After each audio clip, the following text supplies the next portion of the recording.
Welcome to Chapter 1 of our text for the 14th edition of Essentials of Management Information Systems.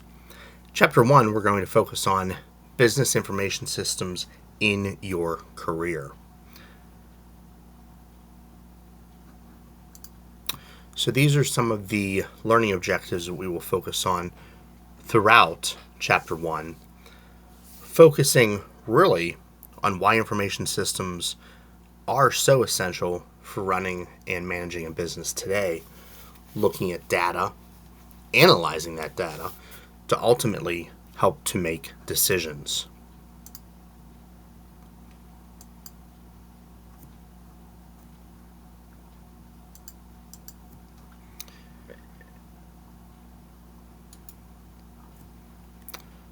When you think about all of the things that you do on a daily basis, how you shop, how you purchase, how you consume goods, how has information systems ultimately changed the ways that you perform those activities?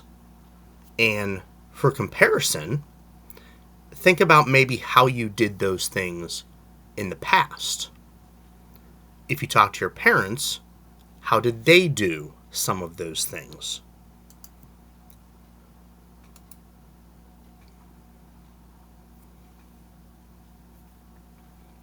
When we look at some of the challenges that exist today and that will continue to play a part in today's environment, we think about big data and the Internet of Things, right? Technology is everywhere. It continues to expand. We see that every day with artificial intelligence. What industries can you think of are especially hard hit with disruptions and potentially change due to IT?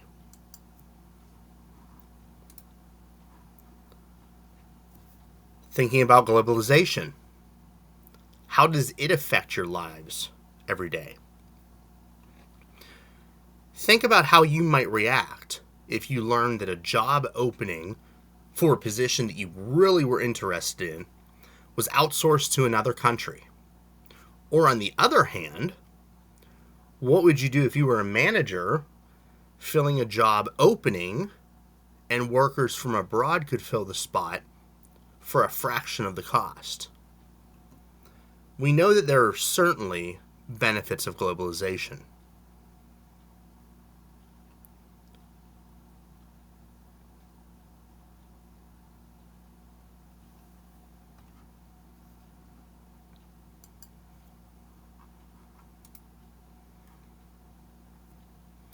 What do you consider to be the most important objective as it relates to those objectives posted here? Can you describe your own personal business experience, either working within an organization or maybe even a business that you own, to describe which of the objectives above was most important in your organization or in your job?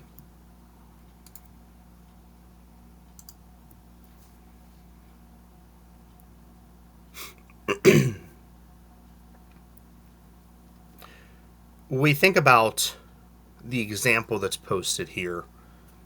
Walmart is probably the most efficient retailer in the industry and ultimately exemplifies operational excellence. Now, there's not often too many people that sit in the middle of Walmart. People generally really like Walmart or really dislike Walmart. However, at the end of the day, what we cannot debate is that they exemplify operational excellence. Can you name other businesses that you might believe exhibit a high level of operational excellence? What about Amazon? Netflix? Do customers perceive operational excellence? Does it make a difference for the customer that's doing the purchasing? What websites strike you as really excellent in terms of customer service?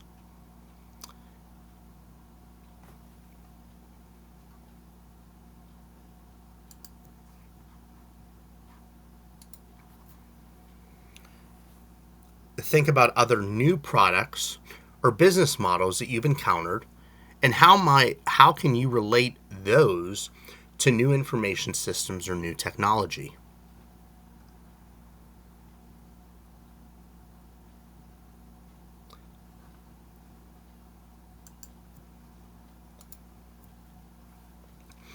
What types of companies might rely on customer and supplier intimacy more than others? And which companies do you feel have served either yourself, your family, or those that you know exceptionally well? Can you identify an online site that achieve a high degree of customer intimacy? Visit some sites such as Netflix, Amazon. For example, take a look at some of the recommender systems that are in place to suggest purchasing ideas to us as consumers.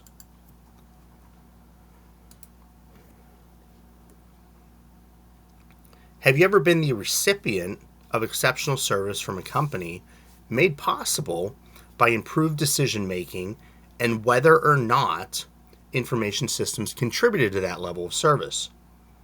For example, perhaps you had a power outage and it took a very short or vice versa, very long time for the utility company to correct the error. Thinking about utility companies in general, why do they have such poor customer service?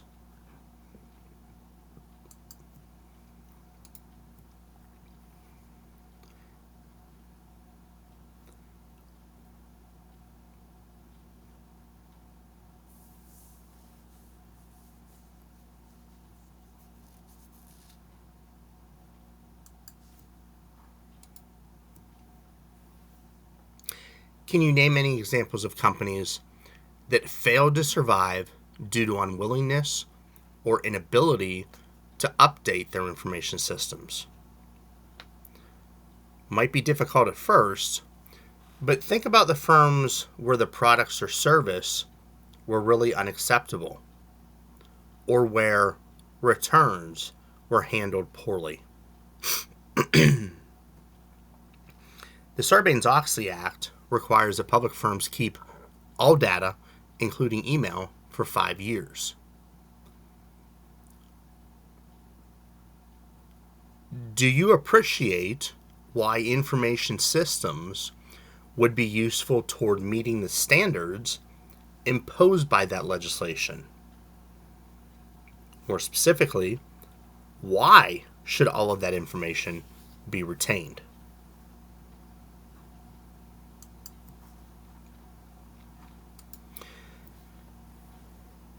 So now we move into really the focal point of our chapter. It's important to understand that information systems are not just technologies, but deeply involve people and organizations as well. Being a great programmer doesn't necessarily qualify you for being a great manager of information systems. I want you to think about a stream of raw facts, also known as data, and then an organized body of data, what I would call process data. Now we have information. A stream of facts example is the ticker tape of a stock market. Summary indices of stock movements and reports on stock or market indices like the S&P 500 constitute information. That is processed data that now has meaning.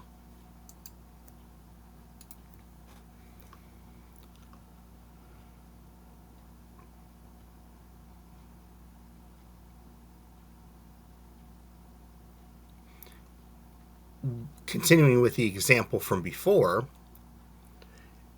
if we were all live in a classroom, the process of asking all of you your age would represent input. Calculating the average age, determining the oldest, the youngest, would represent that processing or manipulating the data. And writing that information on the board would represent our output. All of the ages alone don't necessarily give us something by which we can make decisions. Information, however, allows us to make more informed decisions.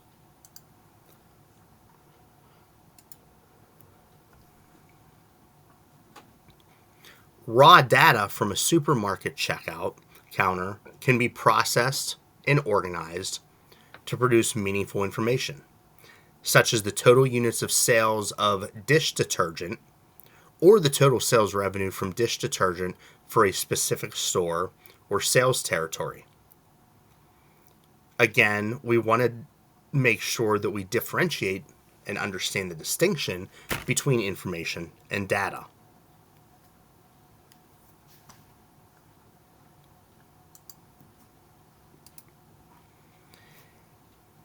The point of this diagram is, first of all, to highlight the three basic activities of information systems so that you can understand what an information system is doing at its most fundamental level. But the diagram also puts information systems into the context of organizations or firms, and then puts the firm into its respective environment composed of shareholders, higher level authorities or the government, competitors, suppliers, and customers. Hopefully, you should see that information systems play a central role mediating and interacting with all of those players. Hence, those systems play a key role in the operations and the survival of the firm.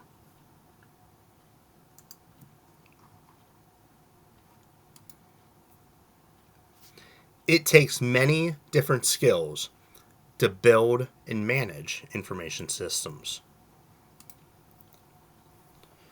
Using information systems effectively requires an understanding of the organization, people, and information technology, or the hardware, software, that shape the systems.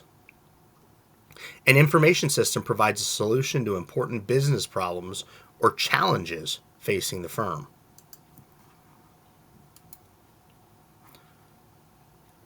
What types of issues and problems would occur in a company whose information systems did not accurately reflect its culture, or whose hierarchy or chain of command was overly complex or poorly conceived? In some cases, the culture of the firm would be dysfunctional, and you would not want new information systems to reflect that type of culture.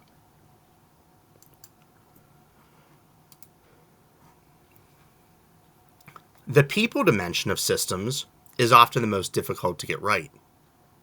Technologies change all the time. People, however, do not change very rapidly. In order to use technologies effectively, people need training. They need to think intelligently about how their business works. Managers are the employees who attempt to understand organizational issues and challenges, and then use technologies to solve the issues and meet those challenges.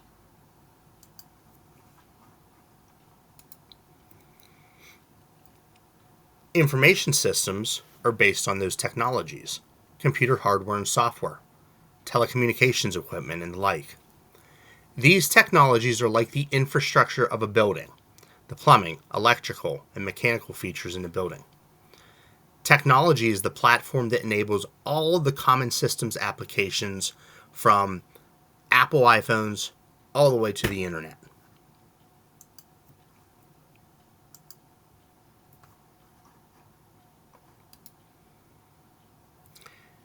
Think about jobs that you may have had in the past.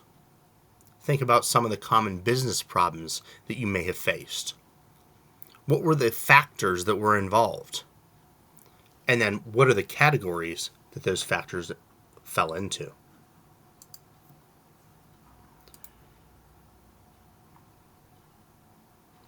We're going to now take a look at a model of problem solving.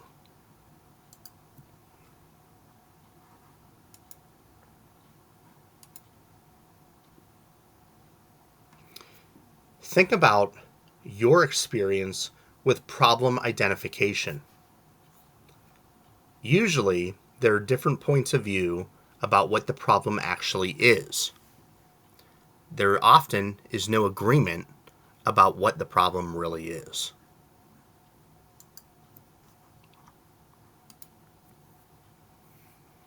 Can you describe if any of these typical business problems have ever been apparent in your work experience?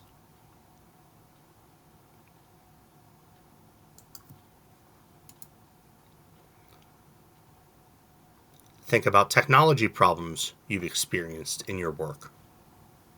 Do any of these look familiar?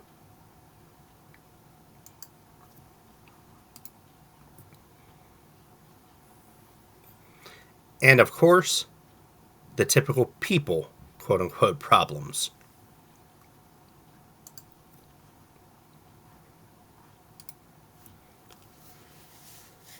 Why are there so many solutions to a problem? How many solutions can be seriously examined or explored?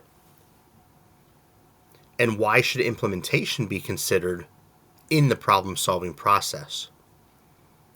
One reason that you may want to avoid solutions is because, plain and simple, it just can't be easily implemented.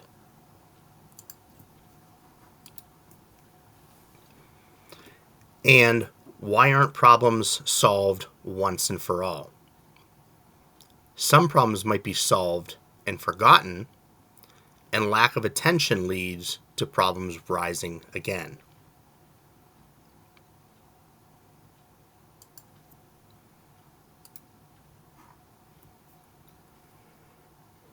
During implementation and thereafter, the outcome must be continually measured, and the information about how well the solution is working is fed back to the problem solvers. In this way, the identification of the problem can change over time. Solutions can be changed, new choices can be made, all based on experience.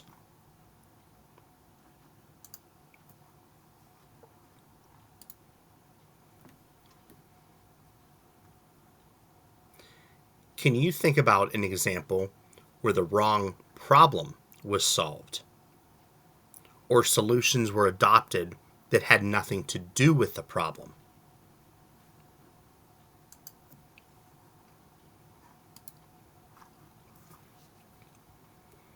Why should these elements of critical thinking be an issue at all? Why should it be hard to suspend judgment? Be aware of different perspectives, test alternatives, or be aware of limitations?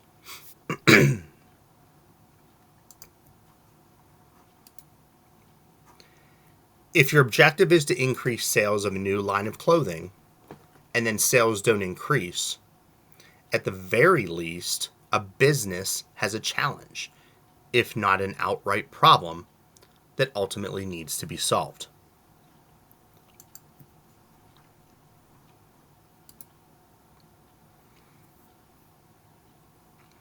The next several slides will focus on individual positions, or what we will call functional units or departments within a business. I'm not going to lecture on all of those individual components, but I would like you to take a look through those components as you go through the slides. Success, ultimately, in today's job market, requires a broad set of skills. It's a must. Candidates for jobs must have problem-solving skills as well as a level of technical skill so that they can complete specific tasks.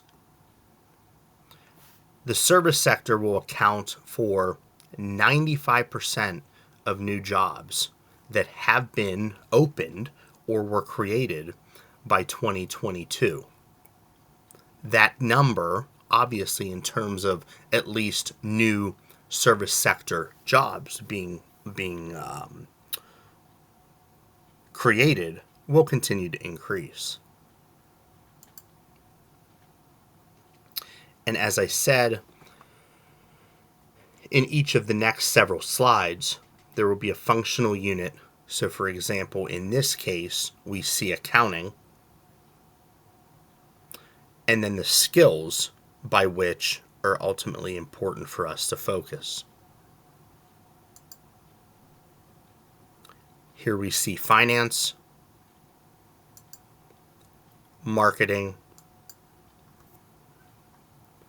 operations management in services and manufacturing, management,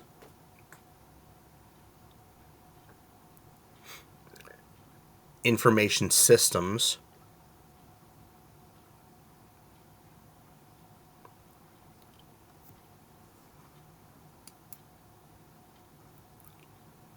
we look at outsourcing and offshoring,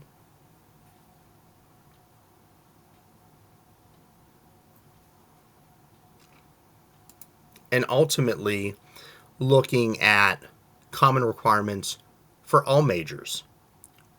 Whether you are interested in a career in information systems or a career in accounting or any other type of business career.